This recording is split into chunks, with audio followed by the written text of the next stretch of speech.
question of command responsibility. Are you not lying? No, Mr. Chair. Also, Mr. Chairman, with that, I move to cite in contempt General Wilkins. Pasensyahan po tayo dito. Mr. Chairman, before, with the indulgence of Congressman Benny. Anyway, Sir Wilkins, doon sa narration ni Jed, tama po ba na nung, of course, again, you will not remember the exact date, but dito, tandaan ni Jane, noong January 4, 2005, inimbitahan niyo daw si Jane, si Jed, at saka sa opisina niyo. Hindi ko ma-remember yung Oh, date. yung date. Pero, Basta but you inimbitahan confirm. siya. But you confirm. Na ininbitahan siya sa Oh, yeah. office. I don't know the date, Mr. Chair. Okay. Now, second, is it correct na nag-sign siya ng waiver? I don't know, Mr. Chair. Why? Hindi para sa akin yung Mr. Chair. I have by investigator. No, but you're the head. Hindi na usually Ay, Sir Wilkins. Maglulukuhan ba tayo dito?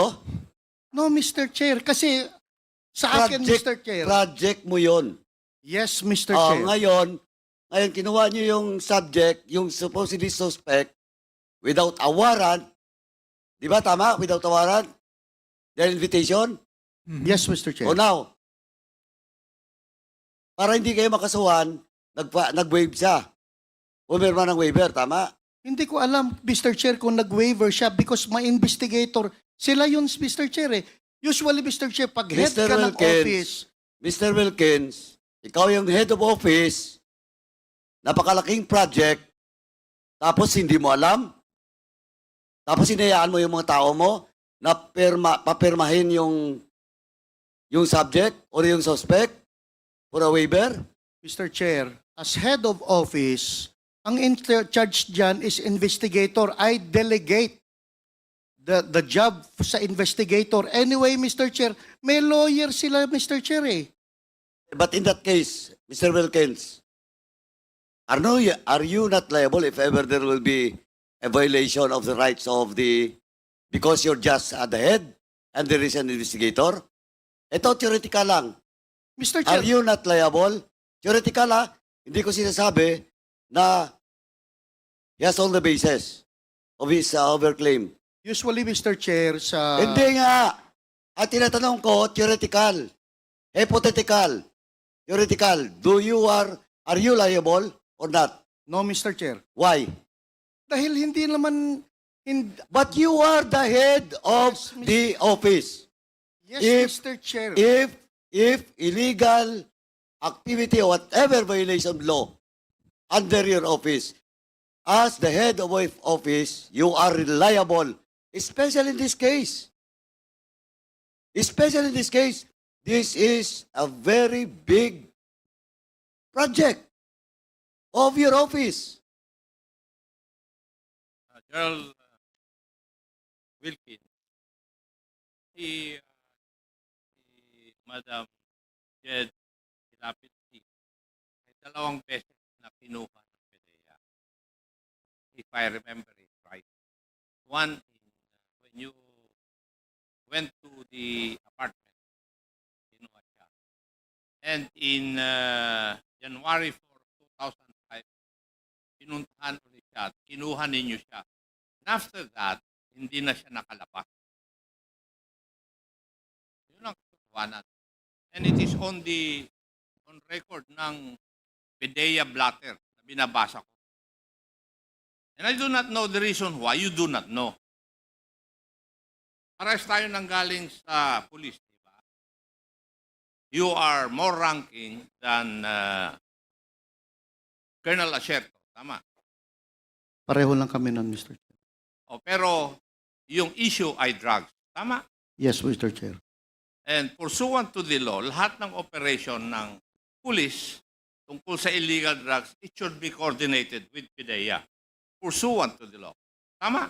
Yes, Mr. Chair. So in other words, sa joint operation na binabanggit mo, ikaw ang overall ground commander. Yes, Mr. Chair. And you are the one responsible for what your men will do and will not do. Tama? Yes, Mr. Under Chair. the principle of command responsibility. O bakit Yes. dinideny mo ngayon na hindi mo alam? You should accept responsibility for all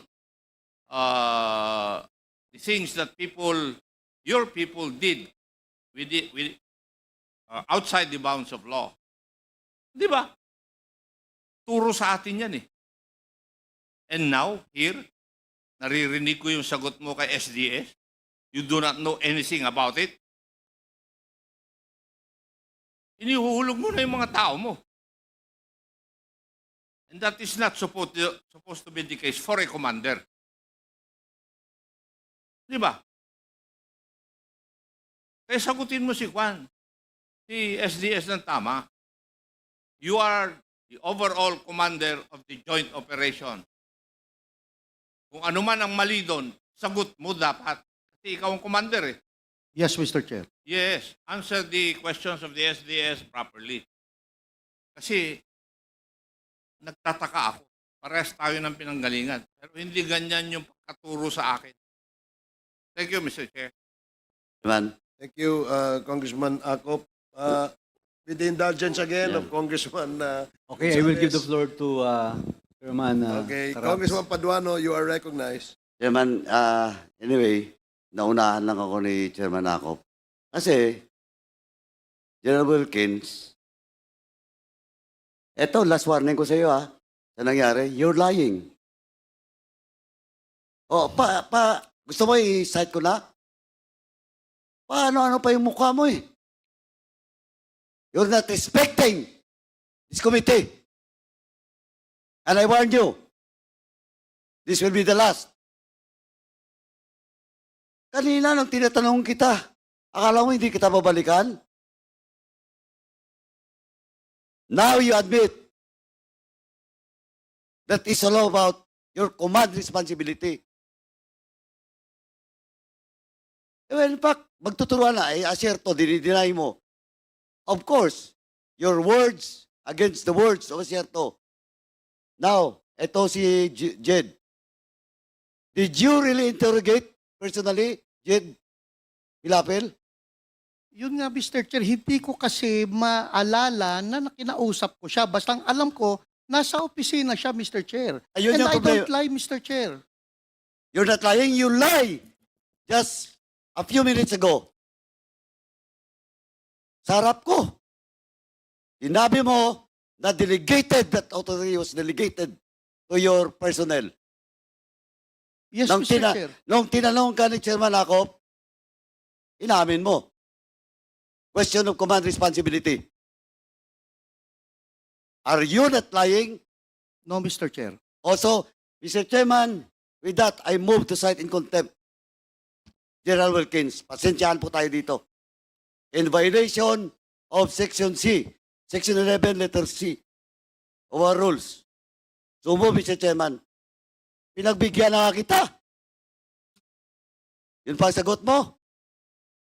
There is a motion to cite in contempt General Wilkins Villanueva for violating Section 11, paragraph C,